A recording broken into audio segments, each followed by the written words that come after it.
Right, good afternoon everybody. I'm Richard Parkin, I'm Head of Pensions Policy at Fidelity International.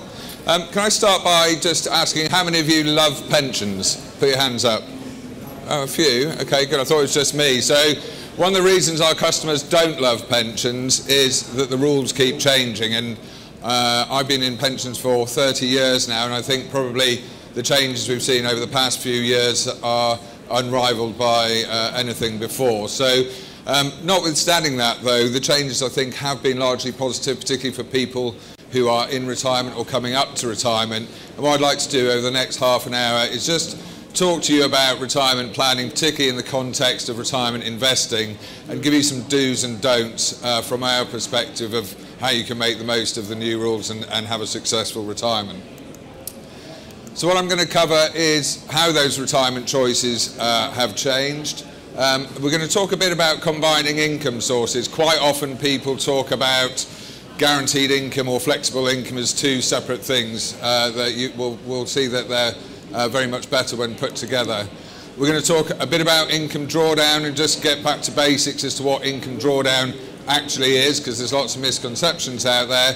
And then the last two sections, we're just going to look at, first of all, investing in retirement. So how do I invest my income drawdown plan? But equally important, if not more important, how do I think about my withdrawal strategy? Yeah, so we will see that unlike saving for a goal, once you start taking income out of your pot, it has a pretty profound effect. So this is how life used to be, probably not so long ago. Generally, people would work up to retirement age, probably state retirement age. They might have a defined benefit pension, so a final salary pension. They'd get a tax-free lump sum, they'd get their pension income, and they'd get their state pension. I think the only real variation was some people were lucky enough to retire at 60 and so had to wait a few years before the state pension kicked in. Things have changed a lot since then. So there's three big things I think have happened to change that picture. So the first off is the rise of what we call DC pensions. So the final salary pension's a defined benefit. You know what you're going to get. The benefit you get is defined. They've been replaced with defined contribution pensions, where all you know is what's going into your pot. The pot's invested, and actually you get out whatever is available at the end. And certainly most companies now are offering DC pensions as the main pension scheme for their employees. I'm sure many of you here will have DC pensions either at work, or you'll have personal pensions, which are just another form of DC pension. Pension freedom. So this is what happened in 2015. So this is where George Osborne famously stood up and said nobody need ever buy an annuity again, and promptly nobody ever did. So there's been some big changes about how people are able to access their pension pots, and effectively once you hit age 55 you can take what you want from your DC pot when you want it and in the form you want. If you want to stay invested and take an income, you can. If you want to buy an annuity, you can. If you want to take a cash lump sum, you can. And then the final one sounds really dramatic, but is actually really happening. So it's this we call the death of retirement.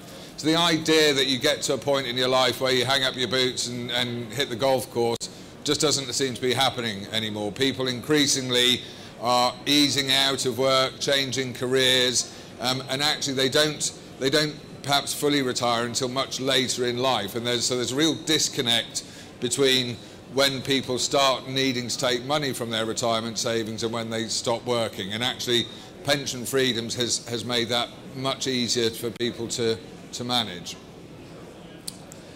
So this is what that picture looks like now, and this is kind of a bit of prediction about how the new future will look like. But this is what we see our customers doing today. So as well as the earned income that we had before and the blue defined benefit pension, we've now got one of these DC pensions coming in, and because of the pension freedoms, people can and are accessing much earlier on. So we see customers maybe sort of 5, 6, 7 years away from retirement starting to dip into their pension, maybe take some money out, pay off the mortgage. And then what we see happening is that as people get to the sort of 65, they'll probably slow down, maybe they'll go part-time, maybe they'll have different careers. So they're carrying on earning, a lot of people still have these defined benefit pensions, so that will kick in. And actually, it's probably not until a bit later on, until people have finished working, that they actually say, well, I'm going to want to take that DC pot and turn it into an income. So people are thinking much more about how they can combine all their different sources of income to meet the way they want to live their lives, or in some cases, the way they have to live their lives. I think there's many people who would love to retire at 60 and hit the golf course, but unfortunately aren't in a position to do so. So I just wanted to talk about this distinction between guaranteed and flexible income, so if you like, between annuities and drawdowns. So often it's presented as a binary choice, but if we think about what people are trying to do in retirement and what they might need from their savings, we can think about them in five different ways. So first one, and quite most common one perhaps, is people want an income for life. They want to have money that's not going to run out before they die. And they also want some certainty. They want to know how much they're going to get each month so that they can plan and budget sensibly. Inflation, so we heard a couple of days ago, inflation's hit 3%. It looks like that's going to be around with us for some time, so protecting against inflation is important, particularly when you think that a 65-year-old today can probably expect to live for 25 years. If you've made it to 65, your average life expectancy is about 89. So good news on one hand, bad news in that you've got to plan for a much longer horizon. And increasingly people want flexibility, particularly as people have more active retirements. They want the ability to take money, as and when they need it, and certainly some of the guaranteed pensions don't fit that.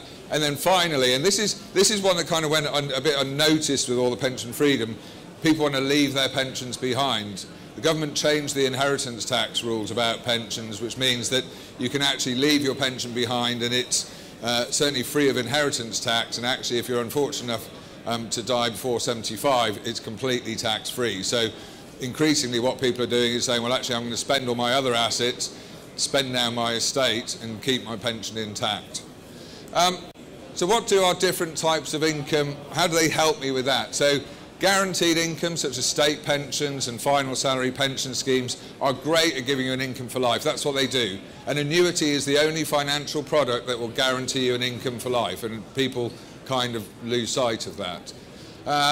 They're also pretty good at giving you certainty. You know how much you're going to get, and generally they do give you some inflation protection. State pension is great for inflation protection. It's got the triple lock, so it goes up by the higher of earnings or inflation or 2.5%. Defined benefit schemes are getting less useful for protecting against inflation, but they do provide some cover.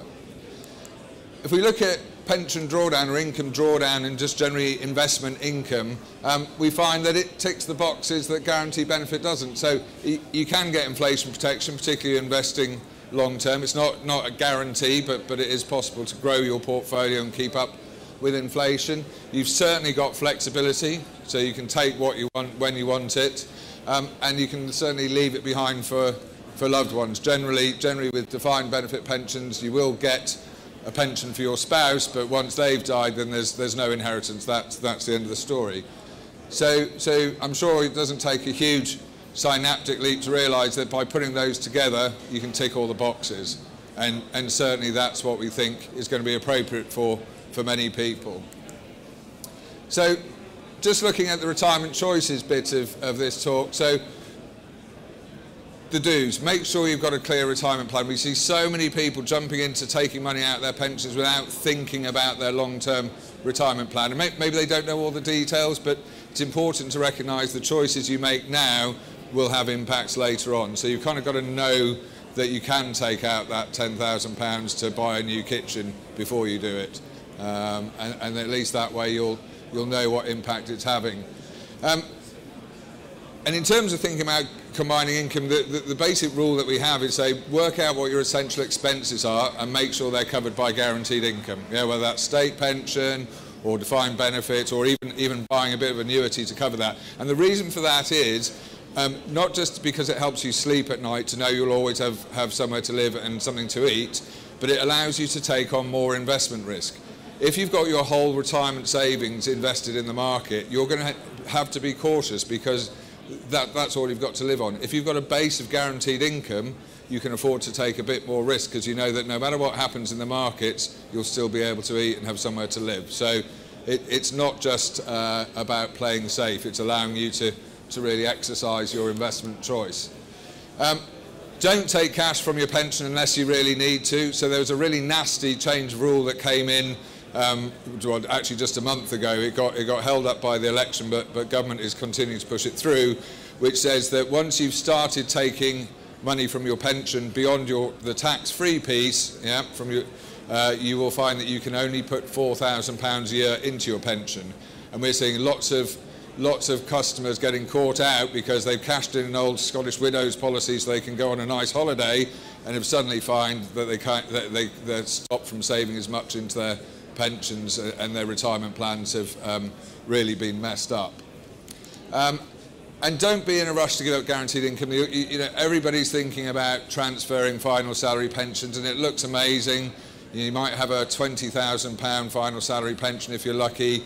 You get a transfer statement and it tells you could have £700,000. That looks like a huge amount of money, and it is, but actually it may not represent the value of the income you're giving up. Guaranteed inflation-linked income is really valuable. To buy the state pension today would cost you about £265,000. Yeah? So you say, well, it's only £8.5 a year. Well, it is, but it's inflation-linked. £265,000 at least to replace that on the open market.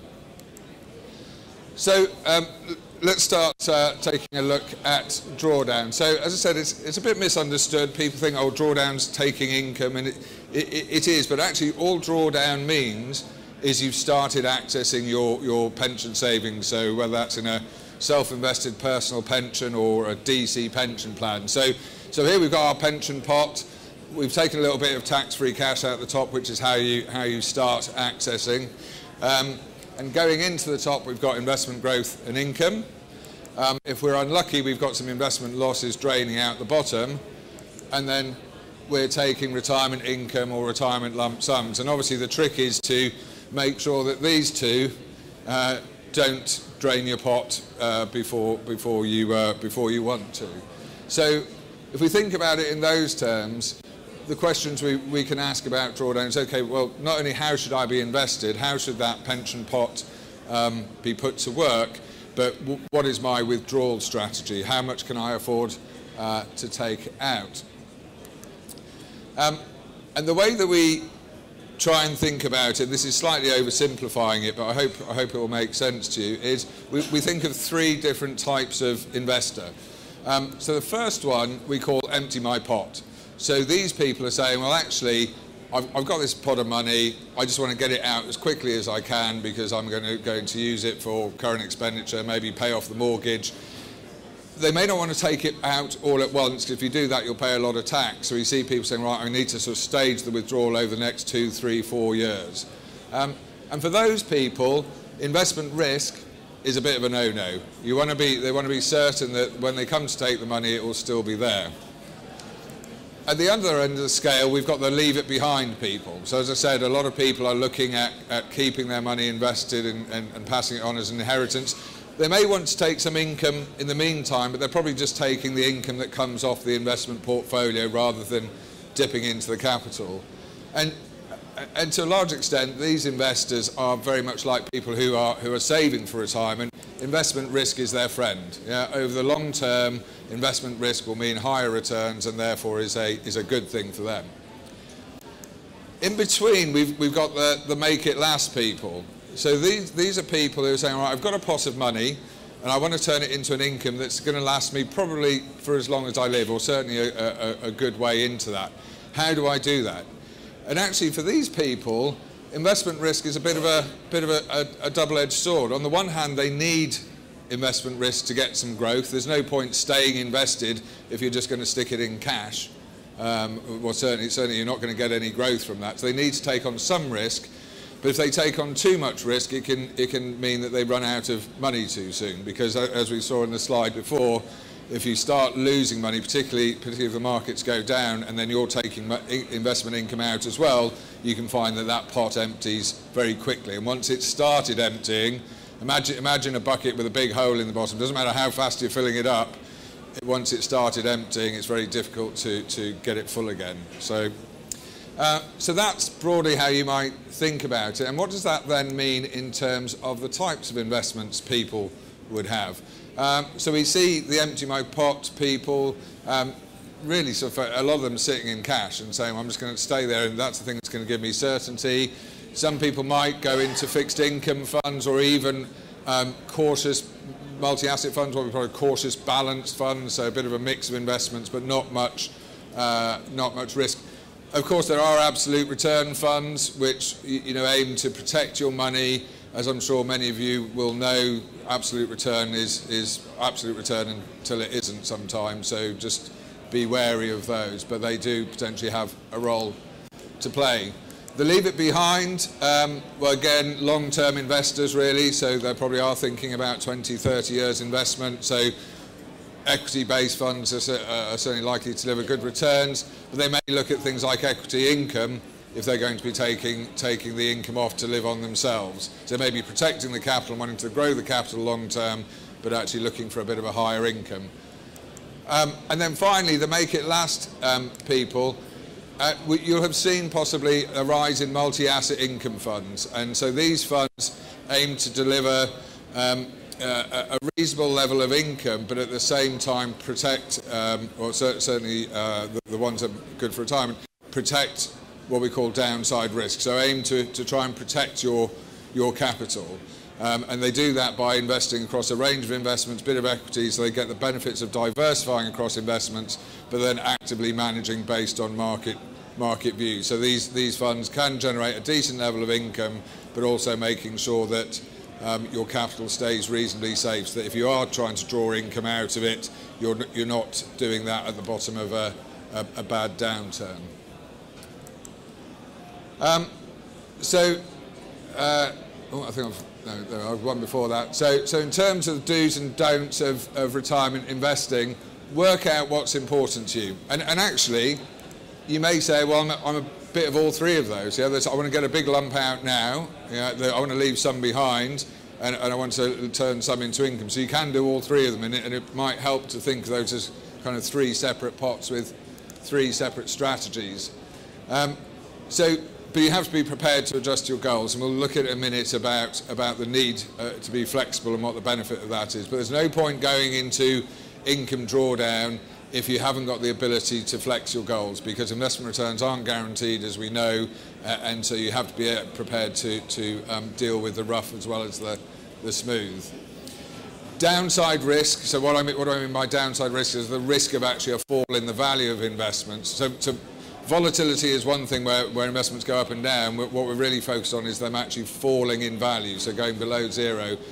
If you're taking money out after a fall, then you'll just compound that loss, and you won't have to, it's going to be much more difficult to recover from that.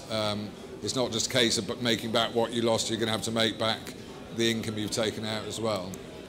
And don't get focused on yield. Yes, retirement investing, is about income for a lot of people, but you'll find that if you focus just on a fund's yield, that may come at the expense of capital. So a number of funds deliberately focus on maximising yield, and the cost of that is an erosion of capital over time. And that may be fine for you, but just make sure you understand what that impact is. Because your capital base will be what's generating income into the future, and if you're eroding that, your ability to generate future income will diminish. So I'm just going to finish off by looking at the other side. So we talked, drawdown is about two things, as I said. One about is how you invest, the other is about your withdrawal strategy. And you can't read an article about drawdown without somebody talking about you running out of money. The popular belief is you go into drawdown, you make some risky investments, you take out too much money, and everybody's going to run out of money before they die, and people are going to end up destitute. Actually, that's very far from the truth. Both, markets where drawdown's been around for a lot longer, you see the opposite, and that's what I'd like to try and explain. So I've got a chart here which shows, it's actually a tool off the Fidelity website which helps you work out or helps you understand how much you might be able to withdraw. And I just say this is an example, not a recommendation. But what we do and what most people who provide these types of tools or provide this type of advice do is say, we want to give you very high level of certainty that you're not going to run out of money. Yeah? So in this case, we've got a 65-year-old male who's got 100,000 to put in. And what we do is we work out, we say, right, what's the most income that you could take each year but still be 90% certain or very, very certain that you won't run out of money? So we say, well, what would happen in a really bad market? And then we work out the income on that. And you'll see here, this orange line is a poor market. And we've calculated that number by saying, right, well, you know, what's the most we can take such that it doesn't run out just before I'm expected to die at 89? Yeah. So we're planning for a poor market, and that's great. Yeah. So that means in 9 times out of 10 or 19 times out of 20, you'll be fine. But the flip side of that is that actually, if markets perform as they're expected to, the average market means that if you do die at 89, you've still got probably £65,000 left. Now that might be fine if you want to leave it behind, but we're talking about people who are wanting to make their pot last. If the markets have done really well, you actually end up with even more money than you started with, a lot more than you started with. And that is not a good outcome if your intention was to have a good retirement. Yeah? Any money that's been left when you die is money that you didn't get to spend when you retired. Yeah? So the way we like to think about drawdown is a bigger question about, rather than how do I just make sure I don't run out of money, is how do I use drawdown to help me get the most from my retirement savings for as long as I'm alive. Yes, it's about making sure your money won't run out, but it's also about making sure you don't leave lots behind. And the final point is, how can you get your money when you're well enough to spend it? What we see is that generally people spend a lot more in the early years of retirement when they're more active, they've got more things to do, dream holidays, paying off houses, buying caravans, holiday homes, whatever it might be. As they get older, they do tend to have a lower income requirement. Yeah? So having a plan which gives you lots of money later in life may not be great, because you may not be in the best of state to spend it, and you may find that many of your friends aren't around to help you spend it either. So how do we then think about drawdown? How do we get away from this idea of just being super conservative? And it goes back to what I was saying about being flexible and being prepared to make changes to your goals. So let's look at 3 withdrawal strategies. So the first one we'll call the wait and see. Yeah? So with that, I start off, I've calculated my income level, starting level income, using that tool. I've said, right, I'm going to start off with a very safe plan and see how I go. Yeah? And if the markets go well, and they probably will, you can increase your income over time. Yeah? So, and that's okay, but the challenge of that will be that you may not be well enough to spend it. So it doesn't really help. And actually, you find you can't increase your income fast enough to make that work. The next strategy might be what we call, so play the 50-50 game. So rather than planning for a poor market, plan for an average market. Yeah? So we can start off with a higher level of income, but what we need to be prepared for, that if the markets do well, I can take a bit more, but if they don't do well, then I'm going to have to take a bit less. But what you'll find is that means you can get more money out, and you can get a bit more money out earlier on. You just need to be flexible. And actually, given what we were saying about needing to have more income earlier in retirement, even if the markets don't do so well, that's probably easier to cope with. And then the final one is saying, okay, well but I really want to spend more at the start. And so I think about, I'm sorry, this chart has jumped out of place. So the idea is you set your income higher in the early years, but then plan for it to go down later on in your retirement. And again, you assume average market performance, so you have to be prepared to be flexible. And sorry, the chart's really got whacked. The point here, though, is because you're taking a lot out up front, if the markets do start working against you, you're going to have to reduce your income really quickly. So that's pretty high risk, yeah, but it does mean that you get to spend what you want a bit earlier on. So from all of that, I think the real point is to make is, if you're going into drawdown, you need to be prepared to be flexible, and actually by being flexible you can get much more out of your income drawdown plan than otherwise. So as we said earlier, make sure you've got plenty of guaranteed income, because that will give you your fallback position to cover your expenses, and review your income regularly. So drawdown is quite hard work. You know, not only you've got to keep your investment strategy reviewed, but you've got to keep looking at that withdrawal strategy, keep reworking out to see if you're on track.